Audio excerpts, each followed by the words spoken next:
Hey everyone, I hope you're doing great. Welcome to Artyshils Art and welcome to episode 9 of Studio Chats with Artyshils. So Studio Chats is a series on this channel where I share with you a complete process of one of my paintings from start to finish, along with sharing with you a topic of discussion for that day. So the topic of discussion for today is how to start selling art for the first time. So this question was asked by Sanjana Raj Shekhar on my Facebook, and she says that I have painted a few paintings but I have never sold before.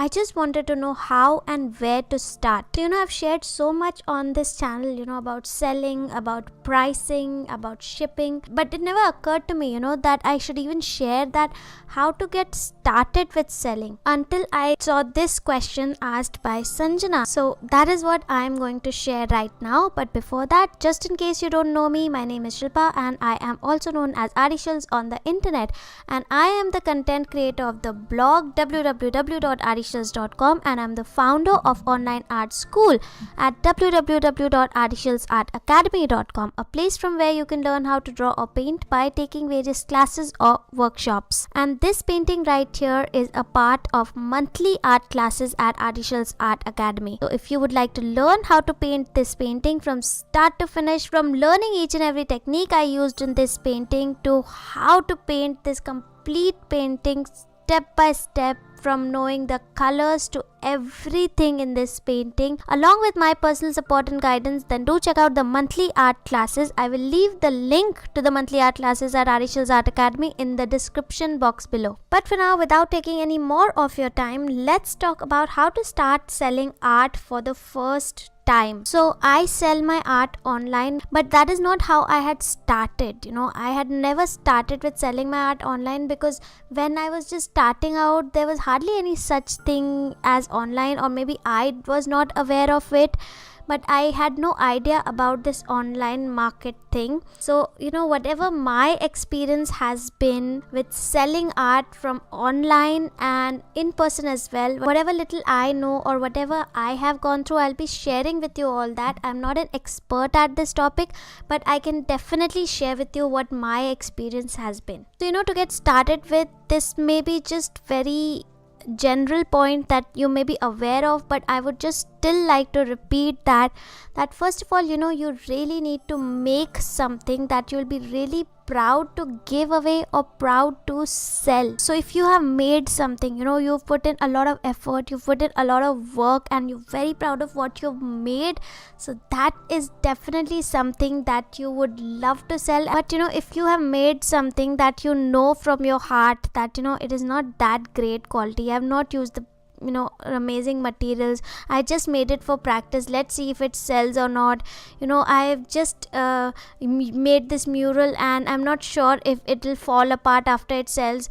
Never put out such things in the market, or never try to sell such a thing to anybody ever. Just whatever you're selling, be sure, be proud of it, and be proud of it that it was made by you. So that is the first really important point to remember or to take care of. So the second thing to do when you're really getting started out is first just test the waters. So just see, just try to sell it to people who you already know before you actually go on to the market or somebody you really don't know at all. So imagine you have a painting, or you have a mural, or you have something that you want to sell, then show it to some maybe friends or relatives or neighbors and see how they react. Or if you want to sell it, try to find some store or a coffee house and see if they can keep it over there and sell it on a commission basis. Or maybe best, what I liked to do is contact some interior designer, as interior designers are people who really have contacts and clients who buy art or art prints or murals or such products to display in their houses or shops or showrooms, etc. So contact some interior designer and see if they can sell your art. Test these little things. So this is how you put your hand in water, to just test what's going on, or what works or what does not work. So imagine you contacted an interior designer and maybe he agreed to sell, and it sold out. Maybe for the first time it did not get you enough money, but at least it got you an experience of how the entire thing worked, and how the entire process worked, how the people dealt with it, how they reacted, and what all went on. And that experience you can use to create more works and sell more works and find more audience. And thirdly, I even had a few gallery exhibitions. And the thing with galleries is, somebody comes, they look, sometimes they buy, sometimes they don't buy, sometimes they just pass on. So, all these in-person experiences, like, contacting some interior designers, or, following some galleries and having gallery shows, I personally was never ever comfortable with it. I was never comfortable when I was selling to some neighbor or a friend and they used to really bargain about my art. That used to be really, really, really uncomfortable and a sad situation for me. I hated it. I really did not want it to be there. And then while in the gallery as well, when somebody is coming inside a gallery and you are there and they're just looking at your art and passing by, and sometimes somebody loves it, sometimes somebody doesn't even notice. So I really did not even like that in-person experience of the gallery as well. So big way that I work right now to sell my art or sell my art products, like my online classes, everything is online. Because in online, when somebody is going to my website to check out my art and just passes on to another website, I'm not dealing with that entire process in person. If somebody likes my art, they can buy it. If somebody does not like, they can just move on, and that's okay, because I'm not dealing with it. I'm just continuously doing my own thing, making my own art.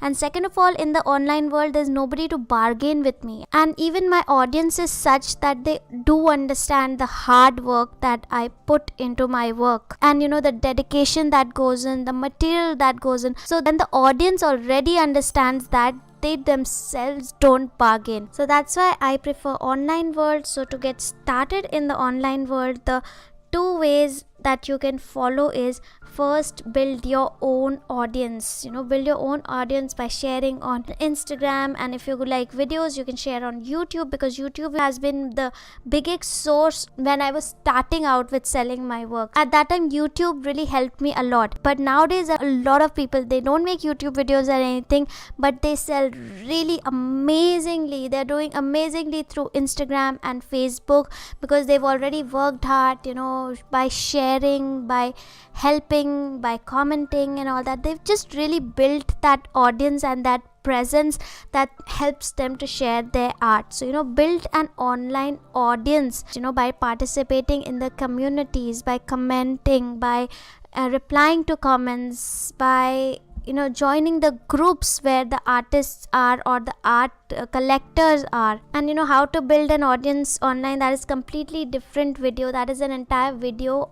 But for now, just build an audience online that will eventually love your art, share your art, even buy your art. But the second thing that you can do is go to places where there is already audience and utilize that audience. So there is a lot of groups on Facebook that have open sales, where anybody can go and sell their art. So try to find out those groups online and follow the instructions, talk to the admins, follow their rules, what they've set, and try to sell your art online, because a big audience is already there. All you have to do is just go there, comment, build relationships, be there for everyone, be an active member of the community, and bring out your works that you would like to sell and share your art as well. So being at a place which already has an audience and sharing your art over there and building your community over there, it's a little bit more faster process, but it is not completely yours. So for me, I do both.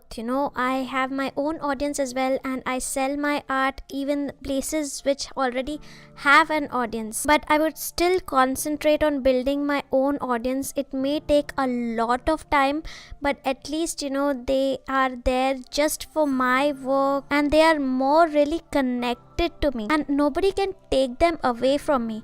For example, if you're on some other group and what if the admin decides to just stop working with you? What if the admin decides to just make you leave the group, or maybe something happens? Anything can happen, you never know. But nobody can do that with your own audience that you have built. So I really concentrate on building my own audience as well through whatever way I can, through whatever social media I am on. So that is it. These were the little things that I had to share. And I really hope that you found this helpful. If you liked what you heard or if you liked what you saw, then please support this channel by sharing this video on WhatsApp, Facebook, or anywhere you like. And if you enjoyed this video, please give this video a thumbs up and do subscribe to this channel and just click that little bell icon. That will help you get notified whenever I release a new video. So till I see you next time, bye and happy creating. Bye.